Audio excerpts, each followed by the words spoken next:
Hello everyone, welcome to the 8th live interactive session for the course on concrete technology.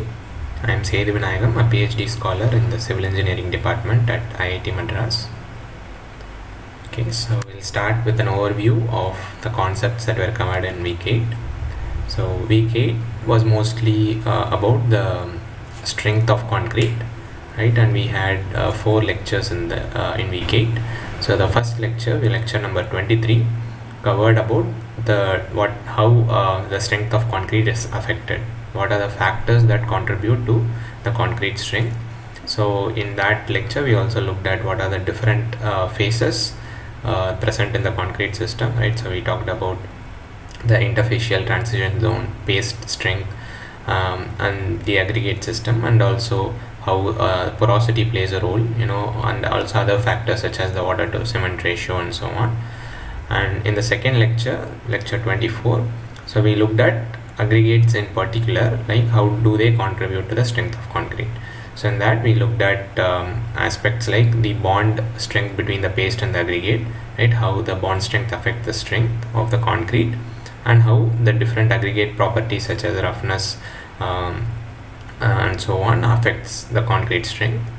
And in lecture 25 we looked at how does the test factors or the conditions in which we do the strength test affect the results. Okay, so in that, so we looked at why standardization is important, right? So because when you test the same specimen under different conditions, you will end up with you end up getting different results for the strength.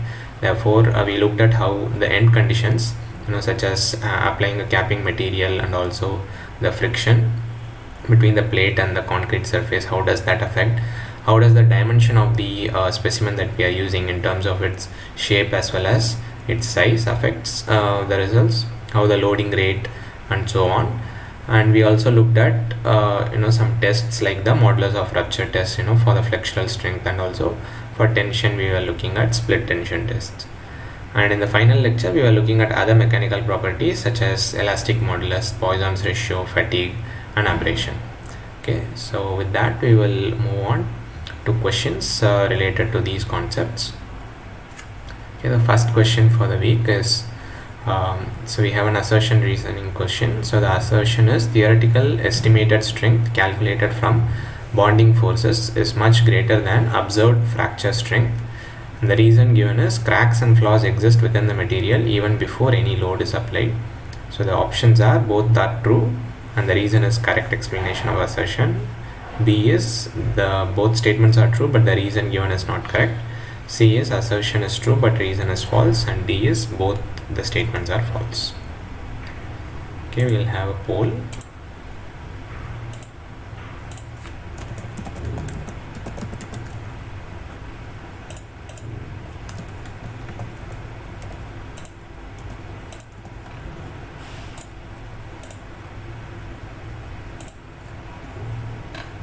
Okay, so the poll is launched.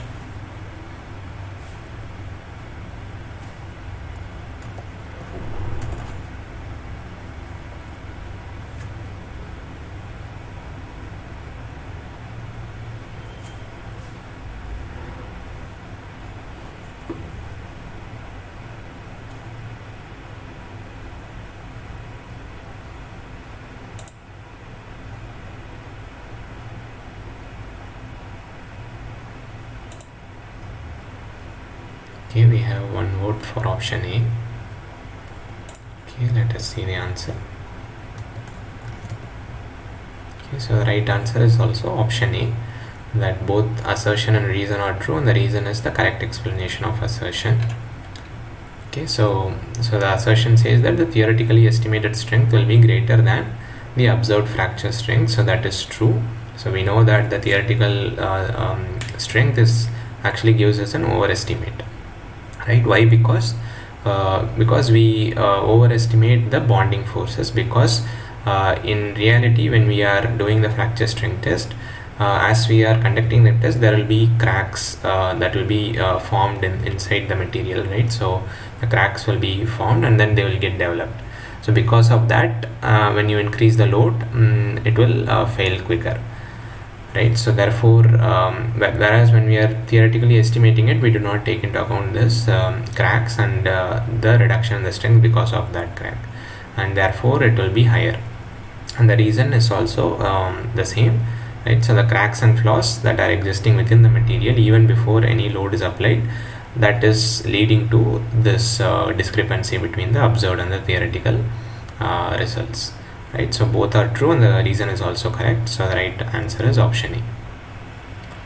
Okay, question 2 is fracture propagates spontaneously when the rate of strain energy release is dash than the rate of energy required to create new fracture surface. So the options are equal, lower, higher, and none of these.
Okay, so we have a note for option C. Okay, so the right answer is also option C, higher, right? So we looked at how the fractures occur during the application of tensile load, and we saw that these fractures or the failures, they initiate from the existing cracks, right? So whenever there is, because of the flaws in the system, so that's where the failure starts, right? And then they propagate, and this will happen when the rate of the strain energy release is higher than the energy required to create a new fracture surface, right? So when that is the case, then it will fail from the existing cracks, right? So that's why the option C is right. So when the rate of strain energy release is higher than the energy that is required to create a new surface, fracture surface, so the failure will be from existing cracks.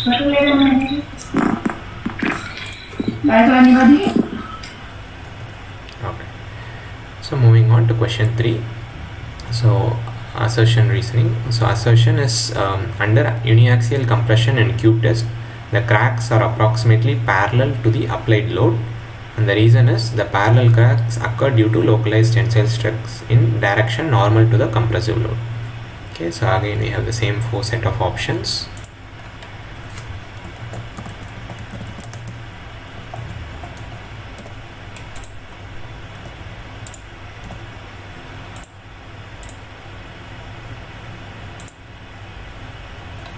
Okay, so the poll is launched.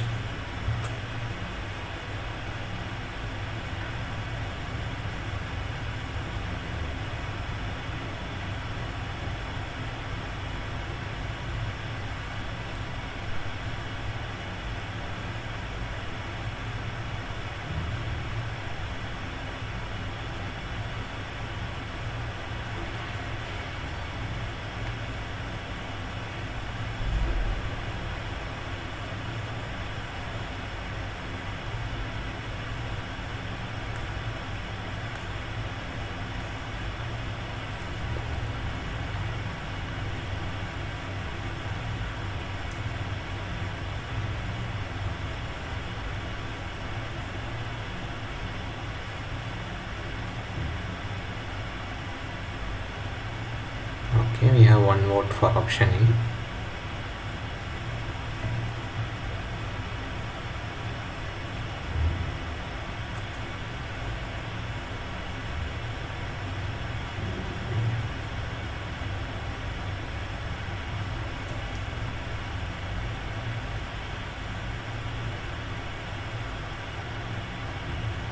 Okay, we have 2 votes for option A, right? And the right answer is also option A, that both assertion and reason are true, and the reason is the correct explanation of assertion. Okay, what is the assertion? It is under uniaxial compression in cube test, the cracks are approximately parallel to the applied load, right? So that is true. And why does that occur? So let's consider this cube, approximately a cube of concrete, right? So uniaxial, we are talking about uniaxial compression, so that is only the compression applied in along one of the axis, right? So assuming that it is applied in this direction. So what happens? So when you apply compression in this direction, so there will be actually tension acting in the transverse direction, right? And we know that concrete is better in taking the compressive load, right? But it is normal concrete is weak in tension, right? So therefore what happens is that because of this tensile stress that is developed, so it will fail because of this tension, developed tension, right? So because the tension is acting in the transverse direction, so the cracks will be occurring in this direction, right? And if you look at the cracks, so they are in the same direction as the to the direction that we are applying the loads, right? So we are applying the load in this direction, right, the compressive load, and the cracks that are developed, they are because of the tension that is developed in the transverse direction, and the cracks formed, that will be parallel to the crack the load that we are applying, right? So therefore the given statement is true, that the cracks will be formed approximately parallel to the applied load, and the reason is given as the parallel cracks occur due to localized tensile stress in the direction normal to the compressive load, right? So the reasoning is also correct, as I was saying earlier. So because we are applying compressive force, there will be tensile force, tensile stress developed in the transverse direction, which is perpendicular to it, and normal to that will be the cracks that are forming, right? So the reason is also correct, so therefore the right option is option A. Okay, so question 4 is, when a cube specimen is replaced by a cylinder specimen, the compressive strength given by the testing machine will remain same. Okay, so the options are true and false. So when we replace a cube by a cylinder, the statement says that this strength will not change.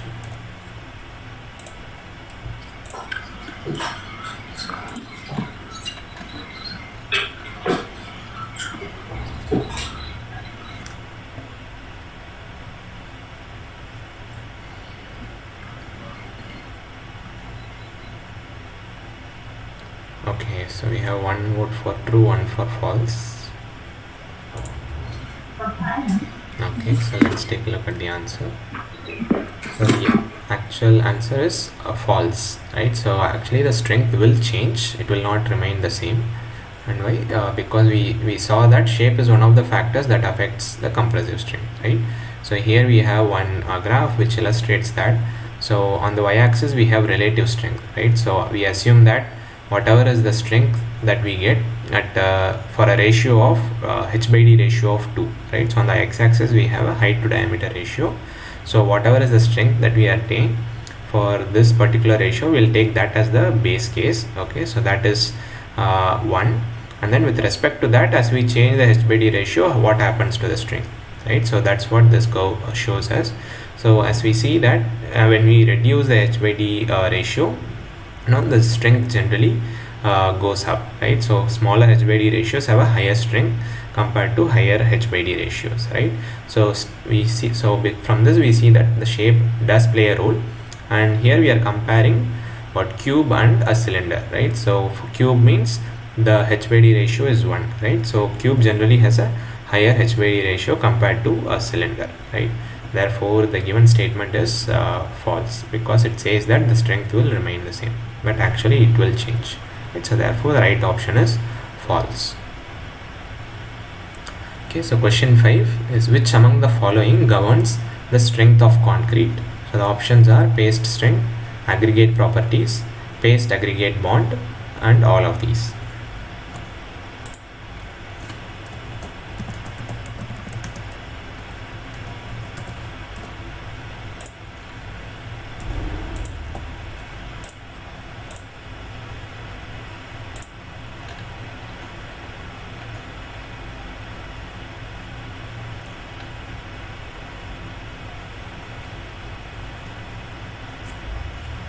Okay, so we have two answers for option D.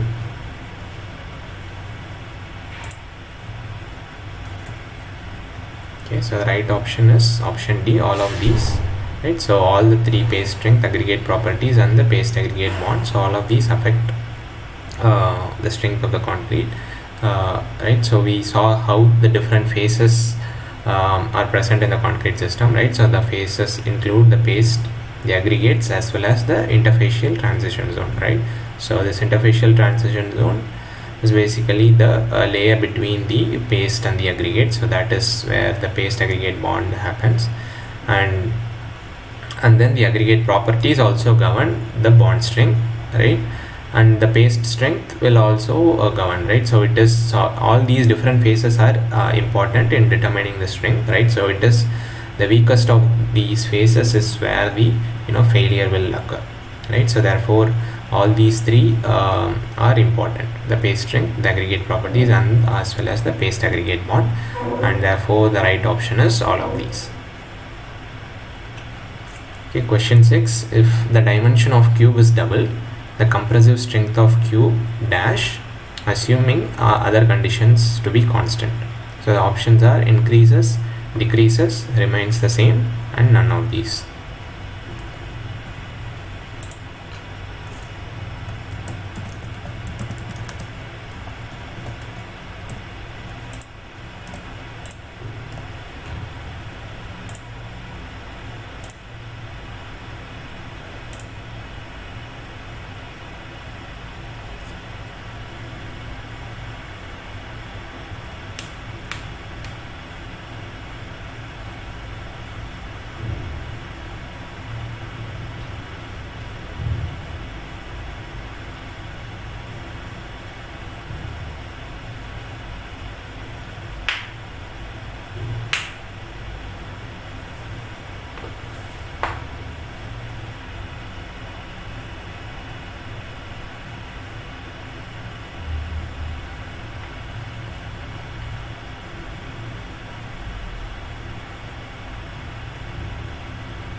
Okay, we have two votes for option B, decreases. Okay, so the right option is option B, decreases, right? So when the cube dimension is double, the compressive strength will decrease. So here we are doubling the cube dimension, right? So we are not changing the the h by d ratio. It is still a cube, right? So all the height, width, and depth are all double, so it will still remain a cube. It will be a larger cube now, right? So the dimensions of the cube is double, so here the shape remains the same, but the size is increased. So in that case, even though the shape does not change, the strength will still decrease. Why? Because when we looked at, when the dimension is becoming larger, the cracks that are present will also be larger, and with larger cracks, the fractures will start earlier, right? So larger specimen, it is likely that larger cracks or longer cracks are present, and therefore it fractures earlier. Therefore the strength it exhibits will be lower, right? So therefore for the larger specimen, so when the dimension is increased, so the compressive strength will come down. So therefore the right option is B, decreases. Okay, question 7 is, with the increase of rate of loading on a test specimen, the uniaxial compressive strength dash. So options are remains same, decreases, increases, first increase then decreases.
one vote for option B and one vote for option D.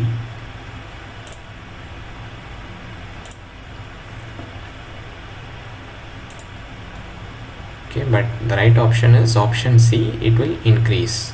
So when you have a higher loading rate, you will get a higher strength, right? So here we are increasing the rate of loading. The specimen, all the other factors are same, but the rate of loading is increased, which means you are quickly reaching higher strength, applying higher load, right? But so in that case you will have a higher strength, because when you have a lower rate of loading, so there will be the effect of creep, right? So creep is what it is, nothing but the increase in the strain because of the sustained loading. When you keep the load constant for a long time, so you will have the effect of creep, and that will reduce your strength. Whereas when you are going for you are having a higher rate of loading, so when you quickly increase the load, what happens, you do not give time for the creep to set in. Therefore you will experience a higher strength, right? So but if you keep the load for a longer time, you will see that your strength will go down, right? So therefore the right option is that it increases when you load it quickly. Okay, so question 8. Under lower rates of loading, concrete appears to be dash when compared to rapid rates of loading during compression of concrete. So the options are ductile, brittle, same, and none of these.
Okay, we have one vote for A and one vote for B. Okay, so right option is option A, it will be ductile, right? So when when the rate of loading is lower, the rate of strain will also be lower, right? So it will take longer for it to fail, right? So the strength will be lower, it will fail at a lower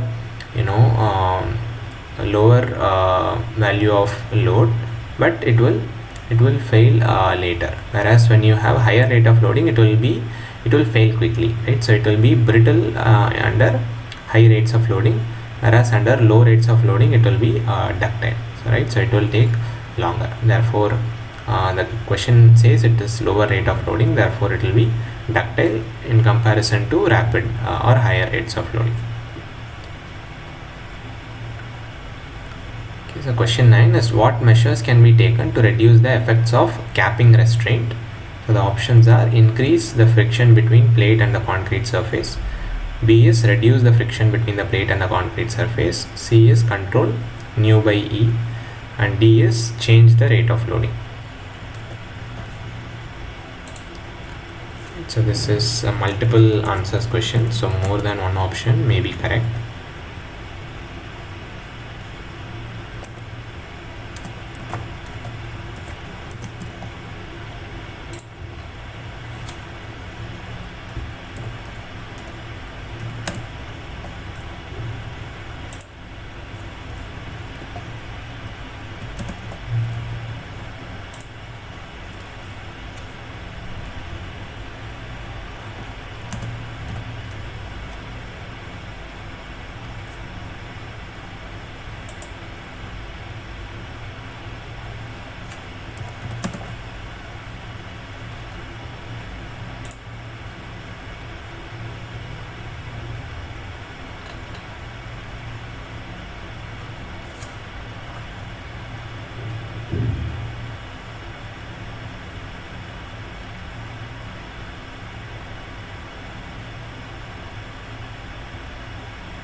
Okay, we have two votes for options B and D.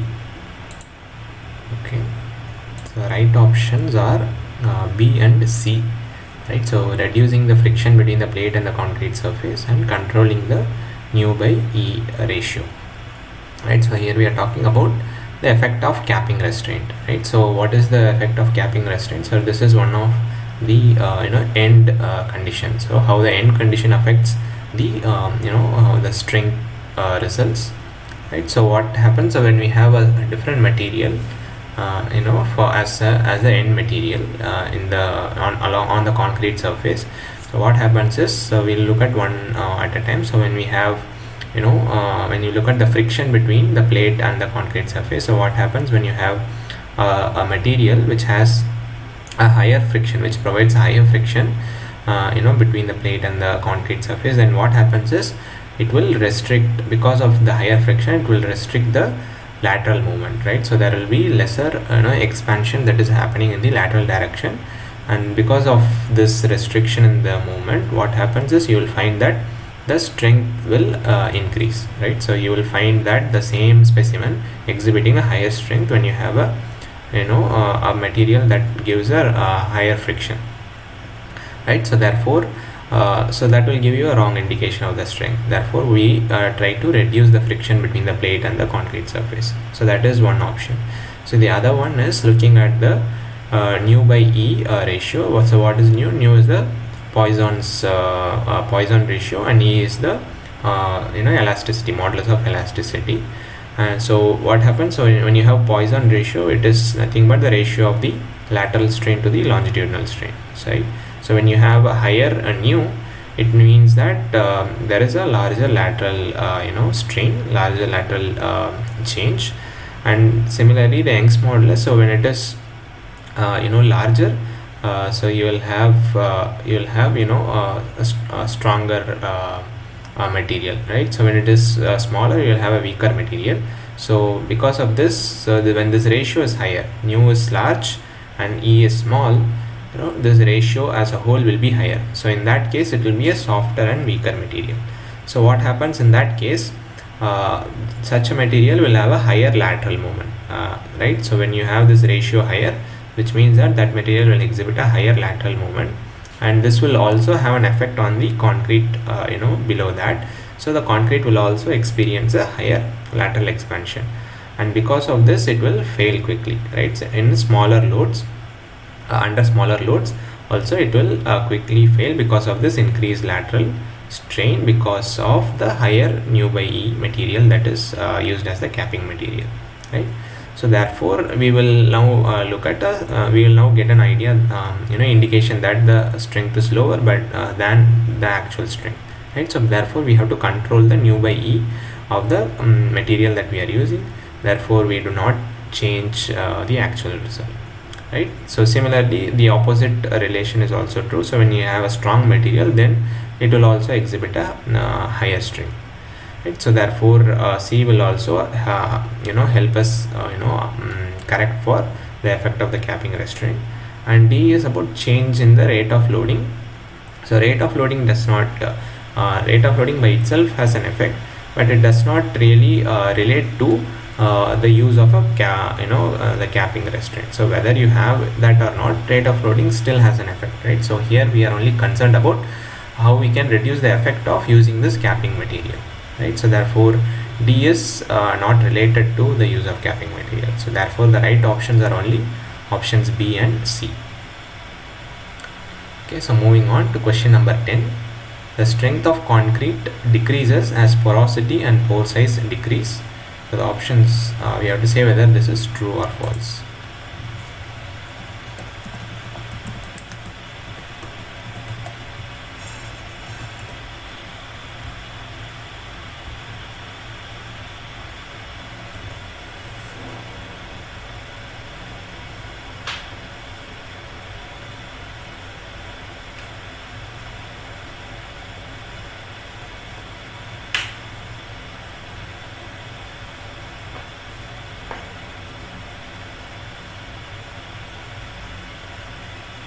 Okay, we have 2 votes for option B, that it is false.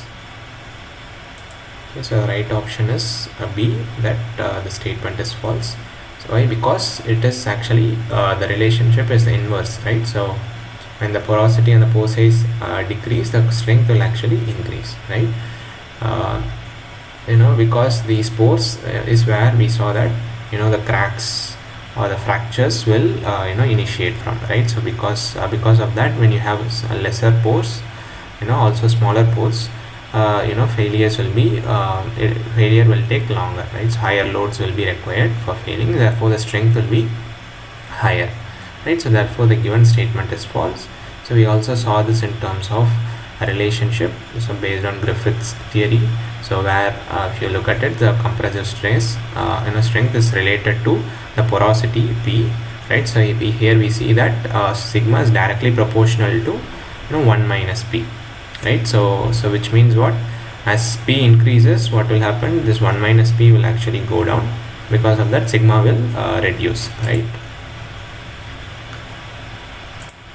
So when P increases in this relationship, so when all others are kept same, so your sigma will go down, right? So the actual relation between sigma and P is inverse relation. It is directly proportional to 1 minus P, right? So therefore therefore when it goes down, when porosity goes down, your strength will go up, right? So that is the true relation. So the given statement is false. Okay, so question 11 is aggregates with dash modulus share more load at a given strain and relieves the paste. So the options are lower, higher, constant, and no such relation exists.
Okay, we have 2 votes for option B.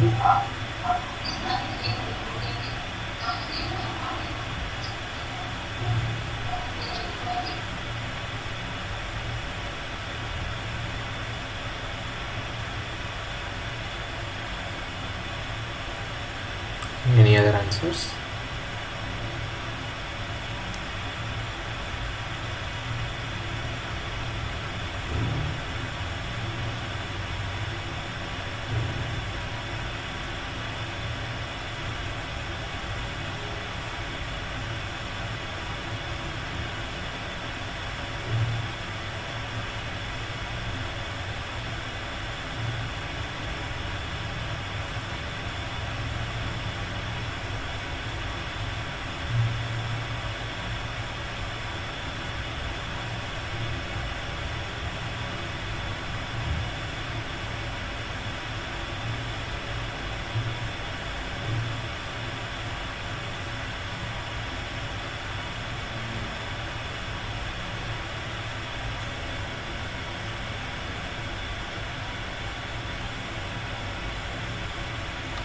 So let's take a look at the answer now. So the right option is option B, it is higher, right? So when aggregate has a higher modulus, it will share a higher load for a given strain and it will relieve the paste, right? So here we are talking about comparing aggregate with the paste, right? So and then we are comparing the elasticity modulus, right? So here we have same load, so we are talking about same strain, not load, right? So strain is same, so when the strain is same but one has a higher modulus, so aggregate has a higher modulus than the paste, so what will happen is it will naturally take a higher load, it will take higher share because the strain is same but the modulus elasticity modulus is higher. So in that case, so the aggregate will take more of the load than in comparison to the paste, because it is more stronger than the paste itself, right? So therefore more load will go to the aggregate than the paste because the strain is kept the same, right? So therefore it is higher. So when the aggregate takes more load, it means that it has a higher modulus. So this is in the case that this is true for normal strength concrete, right? So when you have high strength concrete, this may be different, right? So aggregate may not have a higher modulus, but in the case of normal concrete, so this will be true. Okay, so question 12 is, as per IS 456-2000, the formula relating the uniaxial compressive and the tensile strength of concrete is given by this relation. Ft is K times Fc to the power n. So in this relation, what is the ratio of K to n? So the options are 1.4, 0.71, 1 and 0.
Okay, we have 2 votes for option B, 0.71.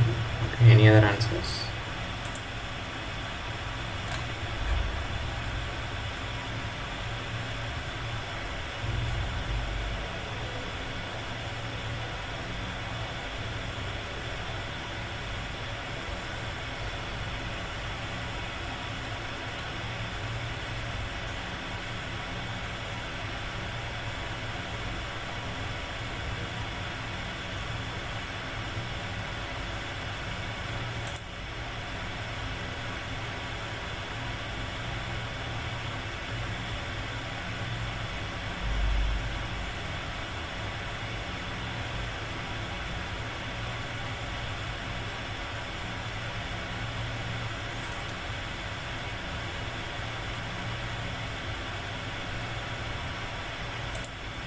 Okay, so let's take a look at the answer.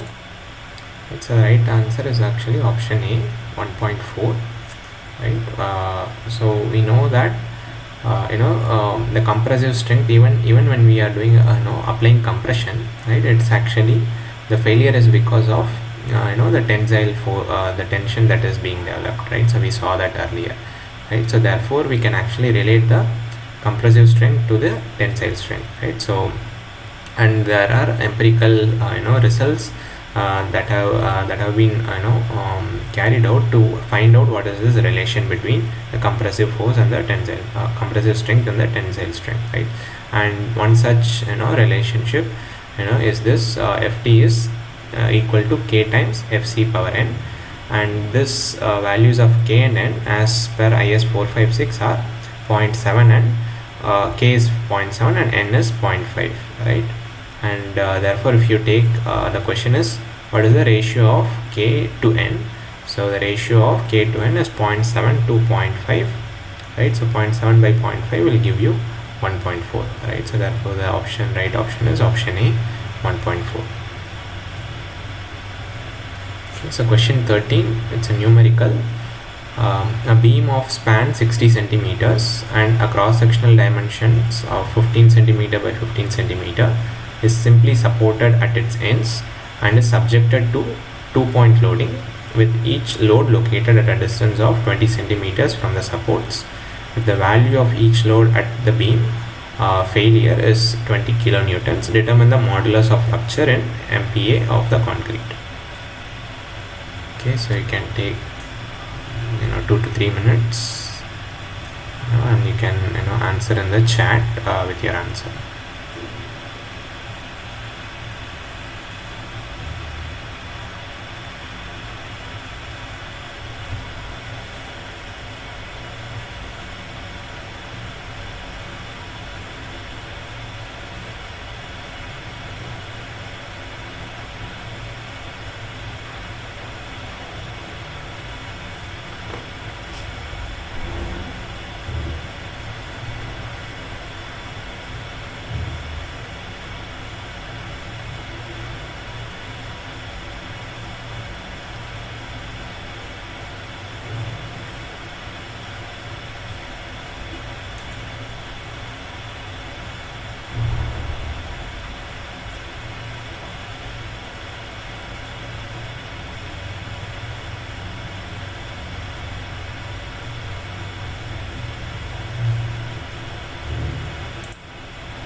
Okay, any answers?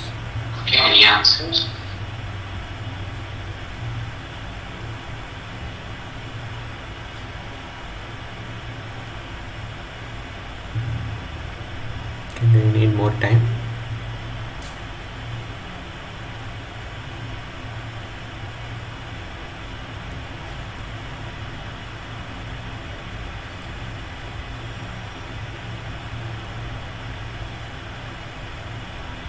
Okay, maybe 1 or 2 more minutes.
Okay, any answers?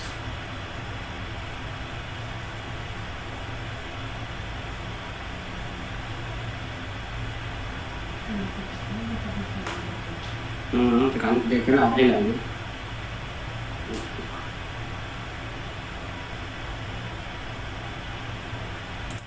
Okay, so let's take a look at the solution. Okay, so what is given in the question?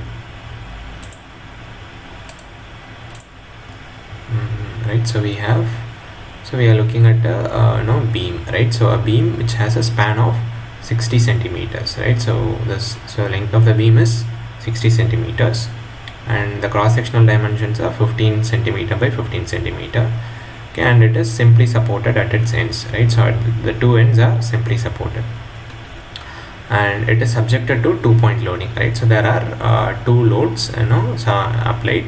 So with each load located at a distance of 20 centimeter from the supports, right? So from either end, so there is a 20 centimeter at a distance of 20 centimeter. There are two loads, right? So there is one load 20 centimeters from one end and the other load just 20 centimeters from the other end, right? And these two loads have equal value, right? So these are equal loads.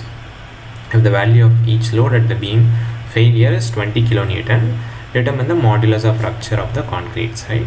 So these two are equal, right? So what will happen? So this is because they are equal, so we take one as p by 2, the other will also be p by 2, right? So and because these are equally located, right, so the total length of the beam is L.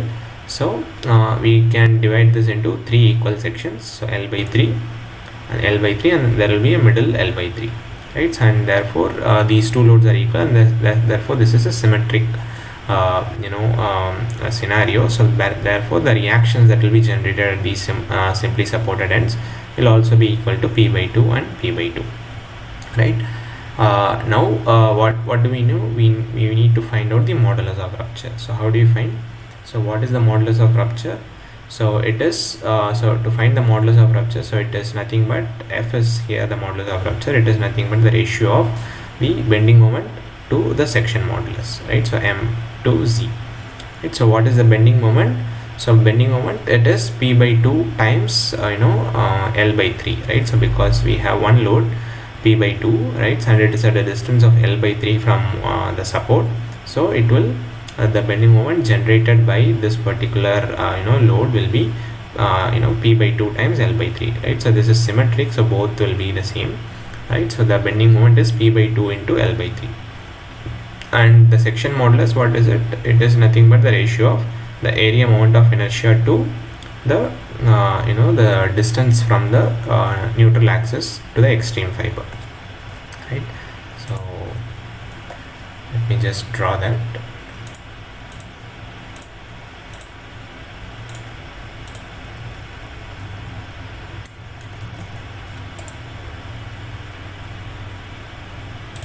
Right, so our cross section is like this, right? So we have a 15 centimeter by 15 centimeter thing, and what is our neutral axis? Neutral axis for this square, it will be passing through the middle, right? So and it is the distance from this neutral axis to the extreme fiber, right? So which is at the top. So this is, let us say this is ym, okay? So ym or y max, so that distance is will be in the denominator. So right, so because this is if we assume this depth to be totally d, then the distance ym is nothing but d by 2, right? So that is for the denominator, and the numerator is the second moment of area moment of inertia, which is denoted by I, and for square or for a rectangle it is b d cube by 12, right? So in this case b and d are same, right? So that gives us the section modulus Z as b d cube by 12 by d by 2, right? And so for the finding the modulus of rupture, so which is nothing but the ratio of M to Z, and M is P by 2 times L by 3, and Z is b d cube by 12 by d by 2. So if you take that ratio, so you will find that it is the modulus of rupture is PL by BD square, right? So that is how we derive it. So once we know that,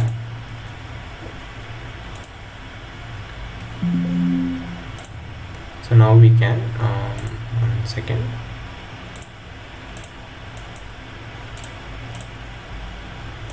Okay, so with that we will be able to find out the modulus of rupture. So F equals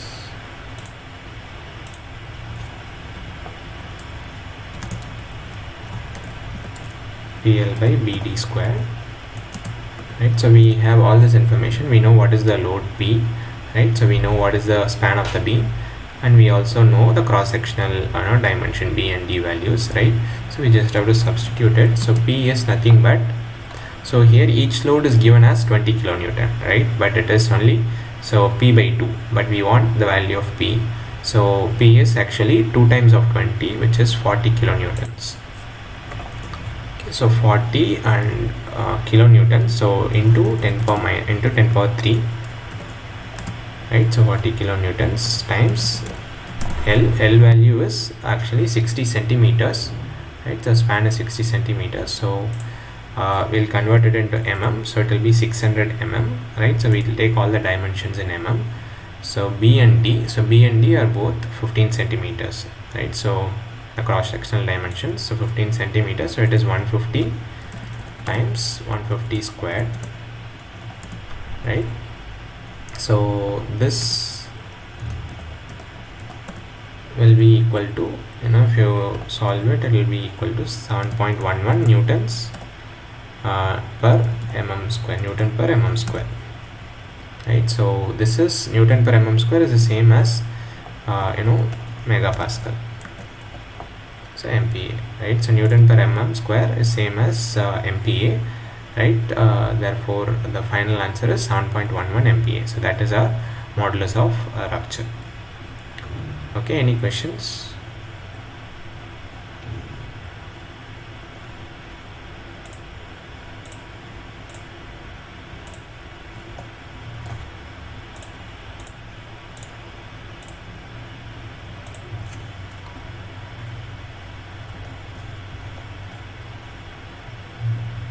Okay, so if there is no question, we'll move on.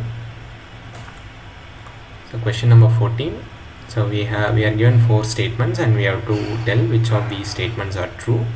So the first statement is size of the pores present in the paste of the concrete is related to the water to cement ratio.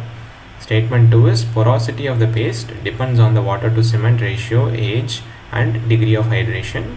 Statement 3 is the mean pore size and the porosity governs the strength of the concrete. Statement 4 is theoretical estimated strength of concrete is always lesser than the actual observed strength. So which of these are true? So the options are 2, 3, 4, 1, 2, 3, 1, 3, 4 and 1, 2, 4. Okay, I'll create a poll for this.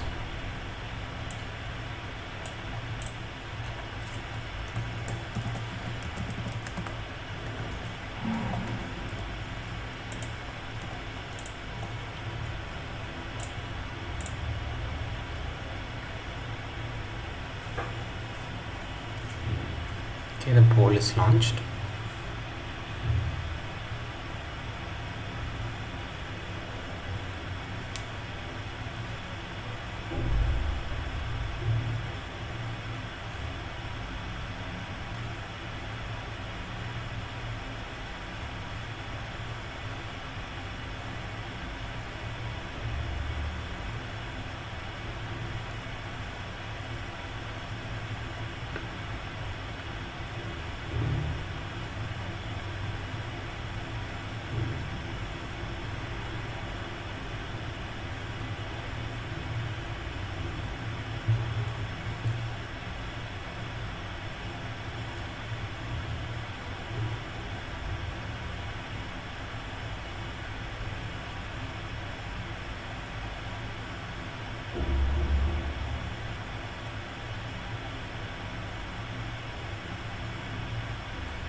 Okay, there is one vote for option B.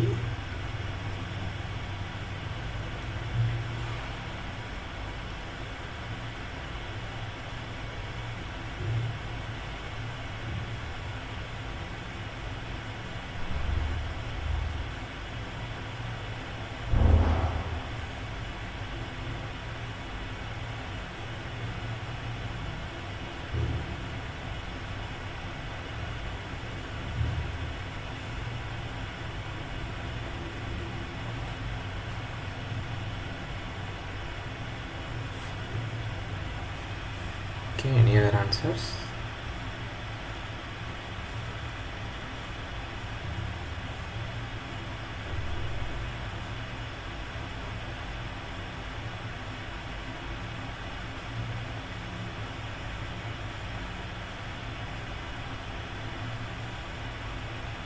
Okay, 2 votes for option B.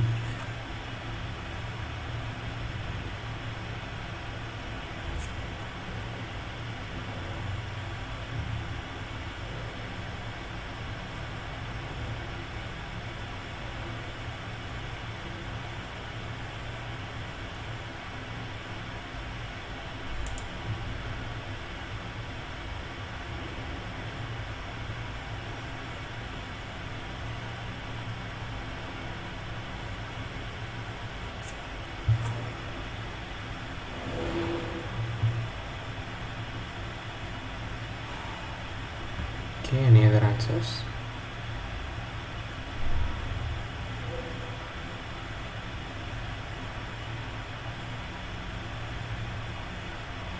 Okay, so let's take a look at the right option. So the right option is option B, 1, 2, 3. The statements 1, 2, 3 are correct. Right, so some of these statements we already looked at as part of the previous questions, right? For example, statement 4. So we already saw that this statement. So the theoretical estimated string is actually we saw that it is higher than the actual observed string, right? So the reason we saw that was in reality there will be actually the cracks in the material, right, in the concrete. So therefore what you actually measure will be lesser because of the presence of the cracks. The strength will be actually lower than what you theoretically estimate, right? So the bond strengths or the number of bonds will be actually higher from the theoretical estimate. Therefore the strength will be overestimated, right? So but here it says that it is lesser than the actual observed strength. So therefore this is an incorrect statement. Okay, so then statement 3 also we saw that the porosity and pore sizes actually govern the strength. So we saw the Griffith's theory, how it relates the porosity to the strength of the concrete, right? So we saw that sigma was proportional to 1 minus p, right? So because of this, so when p goes up, your compressive strength will come down, right? So and the inverse is also true. So therefore we know that the pore size as well as the porosity has a relationship to the strength of the concrete. Therefore statement 3 is true. And statement 2 is porosity of the paste depends on the water to cement ratio, age, as well as the degree of hydration, right? So that is also true because what happens when you have enough water to cement ratio, then you so there is a limiting value of the water to cement ratio, right? So for complete hydration to take place. So when you have water to cement ratio higher than that, then it is possible theoretically at least to have complete hydration, right? So water to cement ratio plays a role there. So the age will also play a role because with age the hydration keeps happening, right? So hydration happens, hydration takes time. So when you look at it at a later age, you will find that more hydration would have taken place and therefore the porosity will go down. And also the degree of hydration, right? So how much hydration has occurred so far, right? So again, higher degree of hydration, you will have a lesser porosity, right? So therefore all these three factors will affect what is the porosity of the paste. So that is also true. And statement 1 says that the size of the pores present in the paste of the concrete is related to the water to cement ratio. This is also true. There is a relation between the pore size as to the water to cement ratio. So in general, if you have a higher water to cement ratio, you will find that you'll have a larger pores in the paste compared to smaller water to cement ratios, right? So therefore the pore size is also dependent on the water to cement ratio, and that is also a true statement. So among the four, statements 1, 2, 3 are correct and statement 4 is incorrect. So the right option is option B, 1, 2, 3. Okay, so moving on to question number 15. So what are the different phases present in the concrete system? So the options are paste, aggregate, interfacial transition zone, and all the above.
So we have one vote for option D, all the above.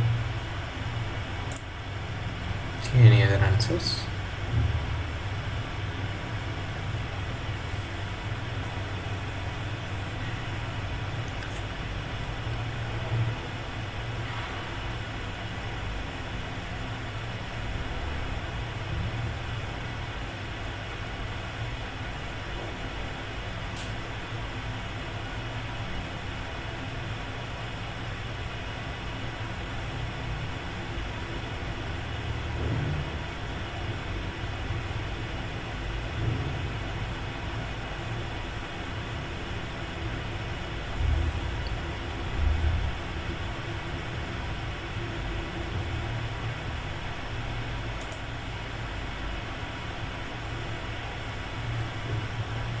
Okay, so let's take a look at the answer. So the right answer is option D, all the above. Right, so we already saw that. So the phases in the concrete system include the cement paste, aggregate, as well as this ITZ, so interfacial transition zone. Right, so we saw this. So we know that concrete is made up of paste and aggregate. So those two we know for sure they are there. So what is this ITZ? So it is nothing but, so we have the concrete, we have the aggregates in the concrete, and which is surrounded by the paste, and this ITC is nothing but the region that is close to this, the boundary between the aggregate and the cement paste, right? So this region that is close to this aggregate boundary, so that is what we call as the interfacial transition zone. So that is the third phase, right? So what then this interfacial transition zone is about 30 micron thick. It can be up to 50 micron, but it is usually about 30 micron thick. And all these three phases, right? So 1, 2 and 3, so each of these phases have their own properties. So the properties will differ between the three phases, and therefore all of these three together they govern the strength of the concrete system, right? So in general, this ITC is the weakest component, right? So, and therefore we observe that at least in the normal strength concrete, we observe that the cracks will generally be passing through this ITC, right? And because whichever is the weakest component, that is what will fail, right? So and therefore we see in generally it is through this ITC zone. So these are the three phases, and therefore the right option is all the above. Okay, so question 16 is the paste strength governs the bond strength of paste and aggregate. So the options are true and false.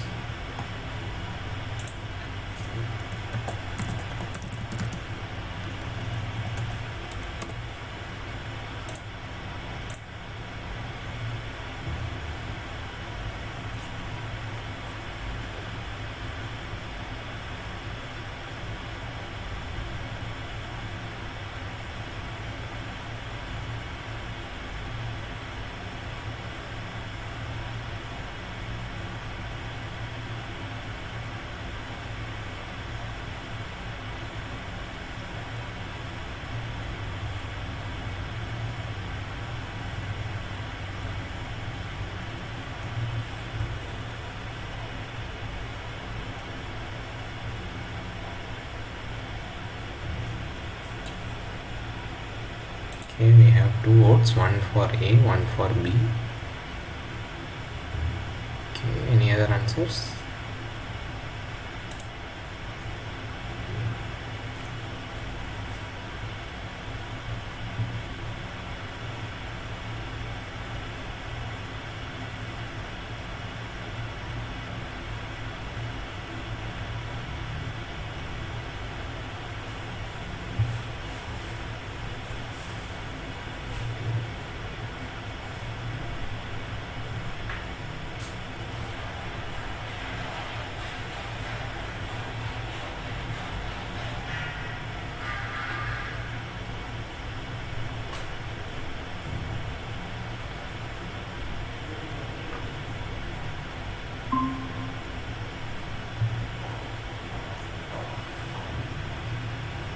Okay, so let's take a look at the answer.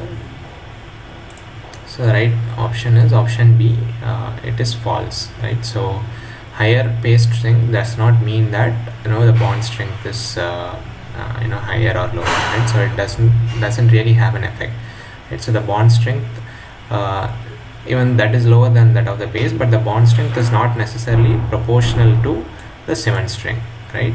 So when you use a higher grade of cement, it does not mean that you will have better bonding or higher bond strength, right? So that is not the case. You do not see a relationship between the strength of the cement to the strength of the bond. So the bonding we are talking about is the paste to the aggregate bond, right? So it is the other way around. So you have a better bond strength, then you will have a better strength of the concrete, right? So but the paste strength does not define the bond strength. So it is the other properties, such as the properties of the aggregate, like the surface roughness, the shape of the aggregate. So those will determine if your bond strength will be higher or lower, right? So but the strength of the paste itself is not necessarily going to affect your bond strength, right? So therefore the right option is false. Okay, question 17. So we are given with two statements. The first statement is lightweight aggregate concrete will exhibit a lower strength compared to ordinary concrete even if the water to cement ratio decreases. So statement 2 is cracks will propagate through the aggregate in the concrete having lightweight aggregate. So which of the above statements are true? So the options are both 1 and 2 are incorrect. Option B is statement 1 is incorrect, statement 2 is correct. Option C is both statements are correct and statement 2 is the correct explanation for 1. And D is both statements are correct but 2 is not an explanation or the correct explanation for 1.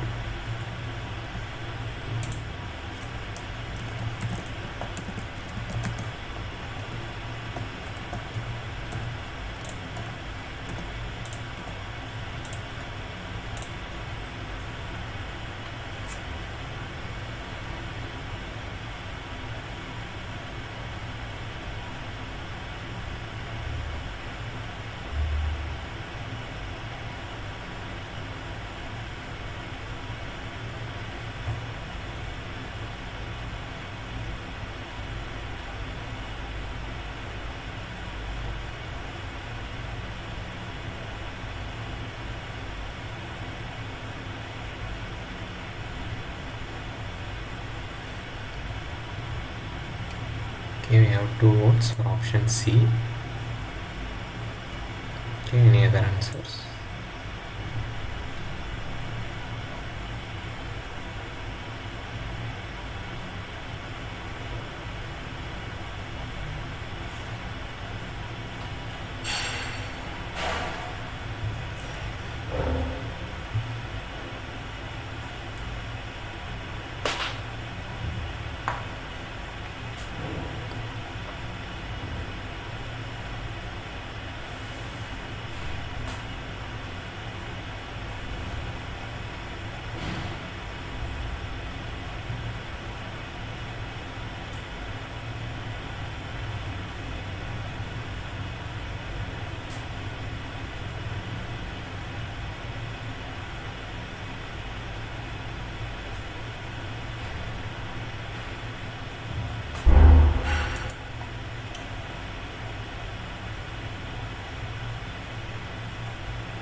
Okay, so let's take a look at the answer now.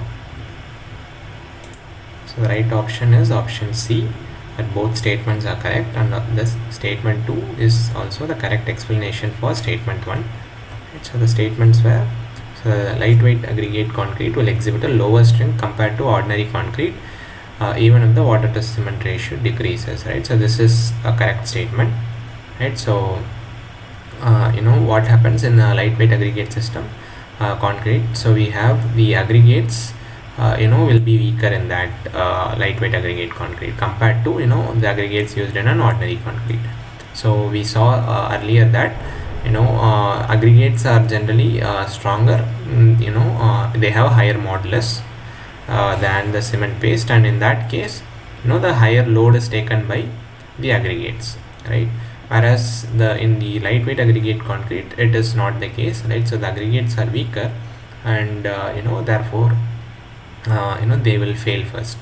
And we also saw the three different phases, right? So we had the paste, and we had the aggregates, and around that we had the interfacial transition zone. And what we said is that uh, you know all these three will govern the strength, and then the weaker of the three is where failure will occur first. And because the ITZ is where is weaker relatively, we will see the cracks passing through the the boundary, right? Whereas in this case, lightweight aggregates, so the aggregates by themselves are weaker, right? Therefore what we see is that instead of passing around the aggregate or along the boundary, we'll see that the cracks will actually propagate through the aggregate, and therefore it will fail quicker. So therefore we'll see that the strength is lower for the lightweight aggregate concrete compared to an ordinary concrete. And the statement 2 is also correct. So as I said so as for the reasoning, so the cracks will propagate through the aggregate in the concrete having lightweight aggregate, right? So because it is weaker than the other two phases, so the cracks will propagate through the aggregate itself, right? So therefore it will also fail quicker. So the both statements are true, and the reasoning is also correct. So the right option is option C. Okay, question 18 is, it is found that the compressive strength for a given cylinder having an H by D ratio of 2 is 30 MPa. Find the corresponding theoretical compressive strength of a similar concrete specimen with H by D ratio of 1 as per ASTM. So the options are 32.96, 27.3, 30, and none of the above.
Okay, we have 2 votes for option A.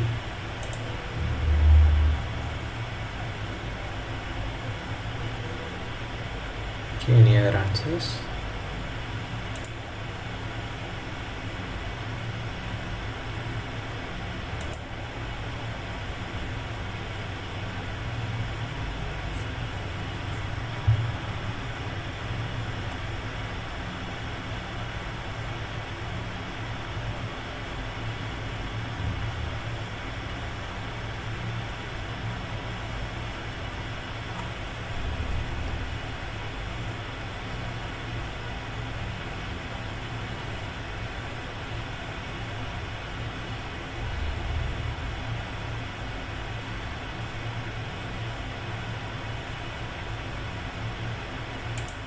Okay, so let us take a look at the answer.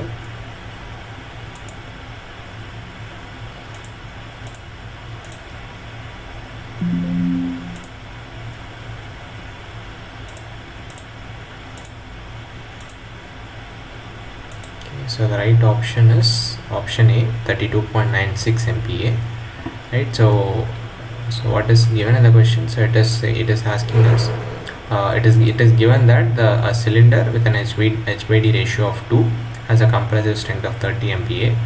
Now what would be the strength for a specimen with the similar concrete but having an H by D ratio of 1, right? So here we are talking about the effect of shape, right? So we earlier saw that shape has a effect on the compressive strength, right? So we saw that the relative strength for different H by D ratios, right? So if we take the strength for h by d ratio as 1, h by d ratio of 2 as 1, then we saw that as we decrease the h by d ratio, the strength will increase, right?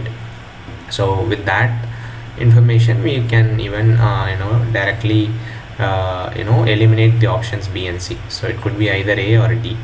No, but we also but we have to actually calculate it as per the ASTM standard. So there are different correction factors from different standards, right? So here we are looking at the ASTM one. So the correction factors are given for different h by d ratios, right? So here the h by d ratio of 2 is our base case. So for that the correction is just 1, so it is exactly the same. But as we increase or as we decrease the h by d ratio, so the correction factor decreases, right? So the correction factor is actually a division. So the given strength should be divided by this correction factor to obtain the new strength. So for strength for h by d ratio 1, h by d equal to 1, right? So this will be equal to this correction factor times, let us say that as k. So k, so it will be the strength for strength at h by d2 divided by the correction factor. Okay, so let me just put it here. Okay,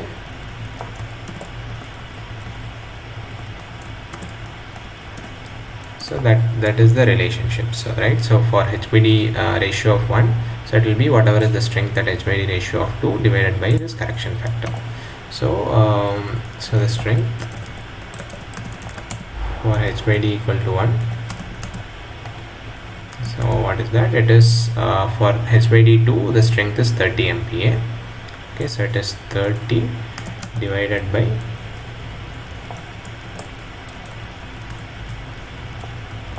what is the correction factor. So correction factor we have to take as per ASTM. So our target h by d ratio is 1, right? So therefore the correction factor is 0.91. So it is 30 by 0.91, so which shall be 32.96 MPa. Okay, so that's how we find out for a different h by d ratio. Okay, any questions? So the effect is that for a smaller h by d ratio you will have a higher strength, right? So the shape is one of the factors which will affect your test result.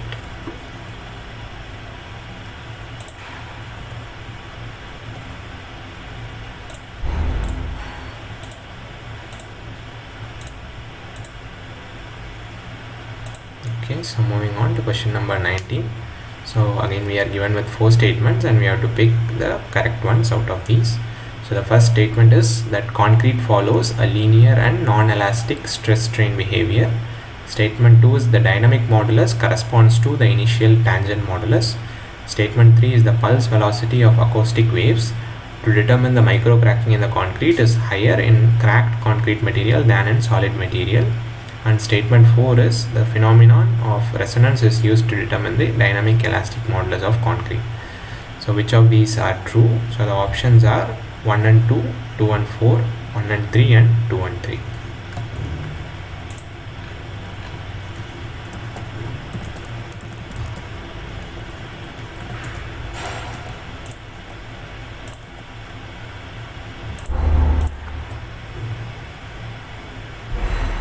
Okay, the poll is launched.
Okay, so we have one vote for option B.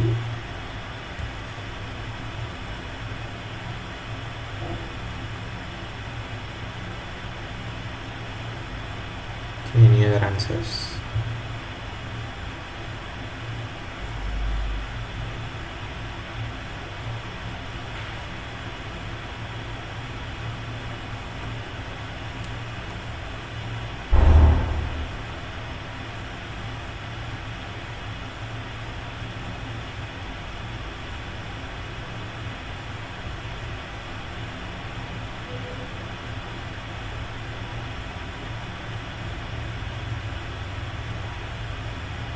Okay, 2 votes for option B.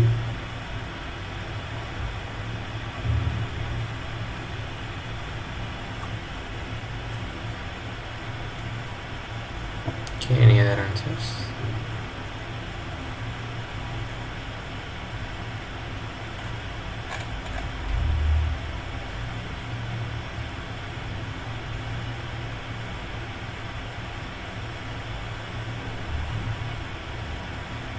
Okay, so let's take a look at the right option. Okay, the right option is option B, 2 and 4. Statements 2 and 4 are correct. Okay, so let's see each of these. So statement 1 says that concrete follows linear and non-elastic stress strain behavior. So this is an incorrect statement. So why? Because this part is correct, so it is non-elastic, right? So when you load it, so there you'll see that there will be some strain produced, but when you release the load, it will not come back to its initial position, right? So there will be some residual strain that will be present, so therefore it is non-elastic. So that part is true, but it says that it follows a linear stress strain behavior, but that is not correct. So it is actually non-linear, right? So non-linear is the right behavior of the stress strain relationship for concrete, right? So you'll see that initially there will be so it will be somewhat like linear, but with additional stresses it will become non-linear, right? So that it will become somewhat like this, right? Why? Because as you go on loading, you will find that there will be more cracks, more flaws that are developed, and because of that your actual strength will come down, right? So this is similar to what we looked at earlier, right? So why the theoretical strength is actually higher than the actual strength, right? So that discrepancy we saw, it is exactly because of this effect, right? So because of this non-linear effect, right? So the higher you stress that you apply, you will not see a proportional increase or a linear increase, right? So it will actually go down. So it is non-linear. So therefore the statement 1 is incorrect. Statement 2 is saying the dynamic modulus corresponds to the initial tangent modulus. So this is true. So here again, when you look at it, so this is the stress versus strain. So because this is non-linear, so the place at which you are taking the elastic modulus, so that will vary. So if you measure it at this point, it will be somewhat lower, whereas if you measure it at an earlier point, it will be higher, right? And this dynamic velocity is actually equal to whatever is the velocity modulus that you will get if you take it at the initial portion, right? So that is the initial tangent modulus. And why is that? Because so we have two cases, right? One is we could measure it statically, other is dynamic. So in the static case, what we would do, we would subject the specimen to repeated loading and unloading. So why we do that is because we want to eliminate the effect of creep, because if you keep the static loading for a long period of time, you will see the effect of creep setting in. So we will subject it to multiple cycles. So because of this multiple cycles, again as I said, there will be cracks that will be developing, so that will give you a lower modulus. Whereas when you are doing this dynamic modulus, you are not subjecting it to a load, right? So therefore the modulus that you gain that you measure from this will be higher, and that will be corresponding to the initial portion without having much cracks in it, right? So therefore statement 2 is correct. Statement 3 is the pulse velocity of the acoustic waves to determine the micro cracking in the concrete is higher in the cracked concrete compared to the solid material. So this is incorrect. right? So we know that the velocity of acoustic waves, the sound waves, so it will be higher in a solid material. So in solid, sound will travel faster, right? So whereas when you have cracked concrete, so there will be air voids within the system, and therefore the velocity of these acoustic waves will actually dip in the cracked system because of the presence of the air voids. So therefore this statement is also incorrect. And the statement 4 is the phenomenon of resonance is used to determine the dynamic elastic modulus of concrete. So this is true. So in the dynamic elastic modulus test, we use the acoustic waves, or we use that at the resonant frequency, right? So we find what is the resonant frequency, and that is the frequency at which we'll measure the dynamic modulus, right? So therefore statement 4 is also correct. So out of the 4, it is only the second statement and the fourth statement which are correct. Therefore the right option is option B, 2 and 4. Okay, so question number 20. Again we have 3 statements now. So the first statement is, for a given value of cube compressive strength, the tensile strength of drier concrete is higher than the wet concrete. Statement 2 is, the compressive strength of the concrete increases as the age of the concrete increases. Statement 3 is, the effect of surface roughness of the aggregate gets vanished out at high water to cement ratio for the bond strength of paste and aggregate. So which of these statements are true? So the options are 1 and 2, 2 and 3, 1 and 3, and only 2.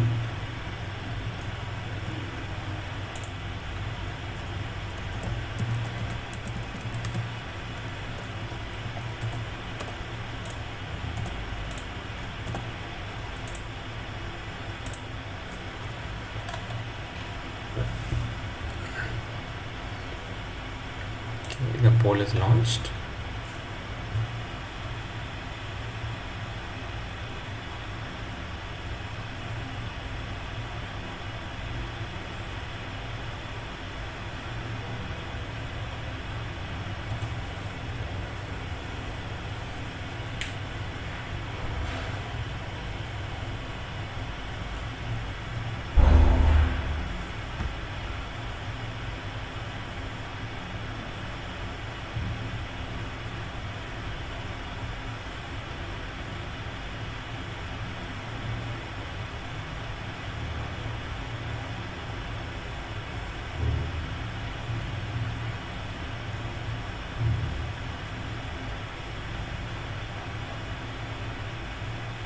Okay, and there is one vote for option B.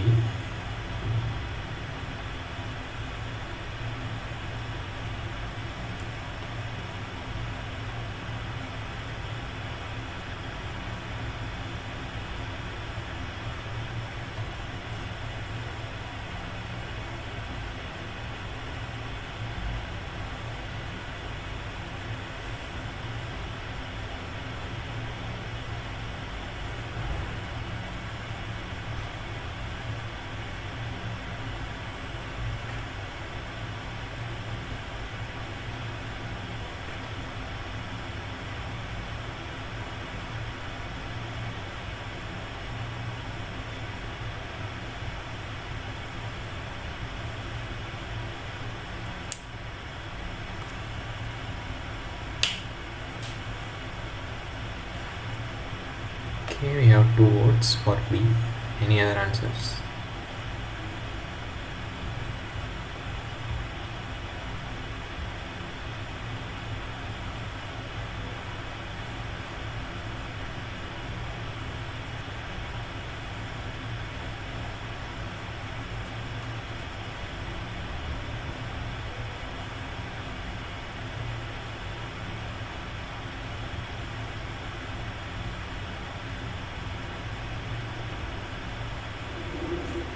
Okay, so let's take a look at the answer.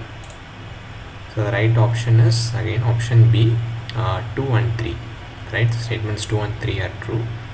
Okay, let's go through each of them. So first statement, it says that for a given value of the cube compressive strength, this tensile strength of drier concrete is higher than the wet concrete, right? So here we are talking about the test condition affecting the test result, right? So the compressive strength is same, and then so we are using the same grade of concrete, and then we are comparing the tensile strength at two conditions. One is a dry condition, the other is a wet condition, right?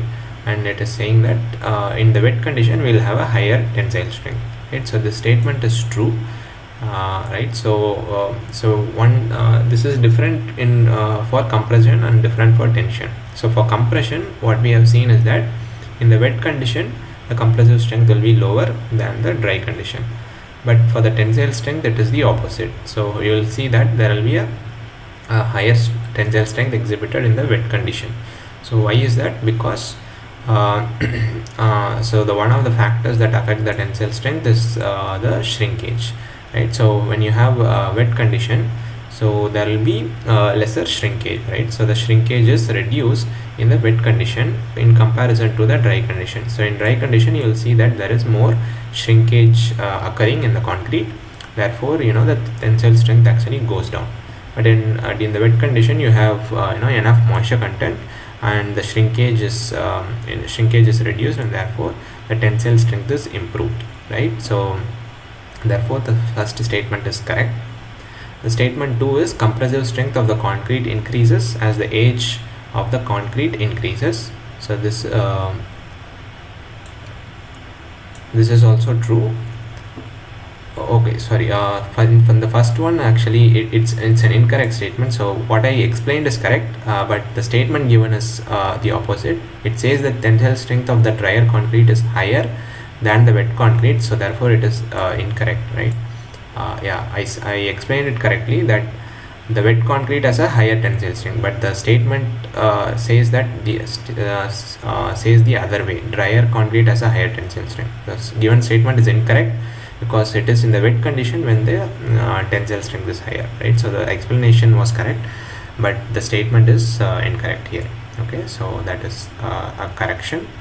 Statement 2 is compressive strength of the concrete increases with age, so that is true.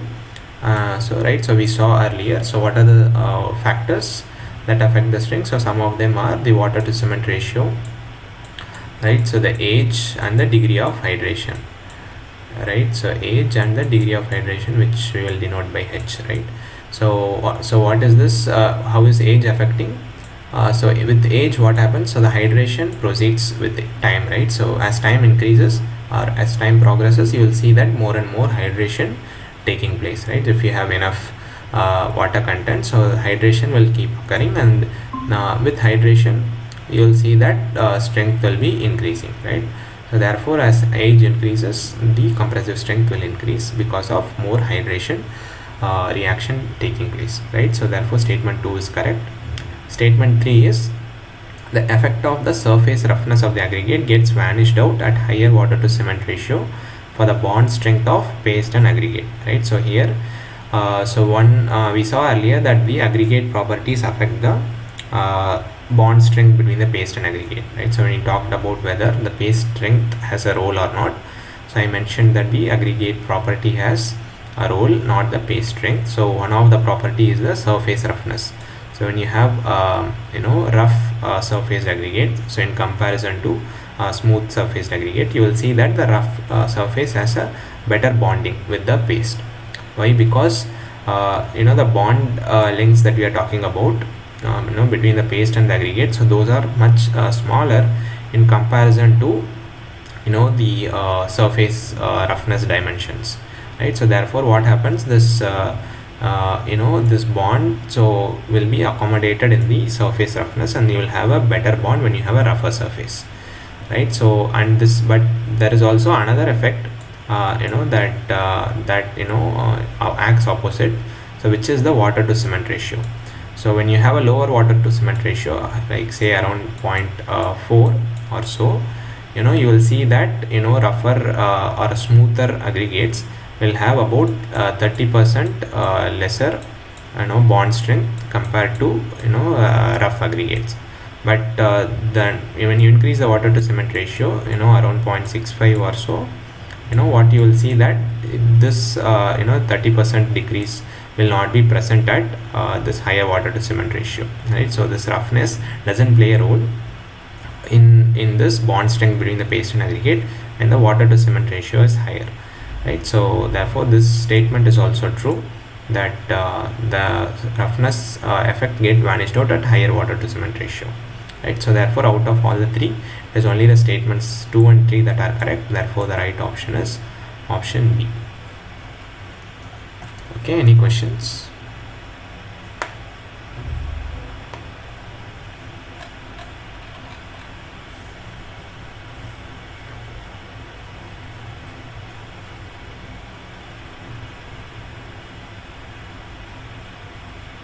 Okay, if there is no question, so this was the last question for this session. Okay, so if there is no question, we can wind up the session here and continue it next week at the same time. Okay, I'll just wait for a couple of more minutes if you have any questions. Otherwise, if you have no questions, feel free to log out. Okay, thank you for attending. Sir, good night. Yeah, because do you have a question? No, sir. Thank you, sir. No, thank you.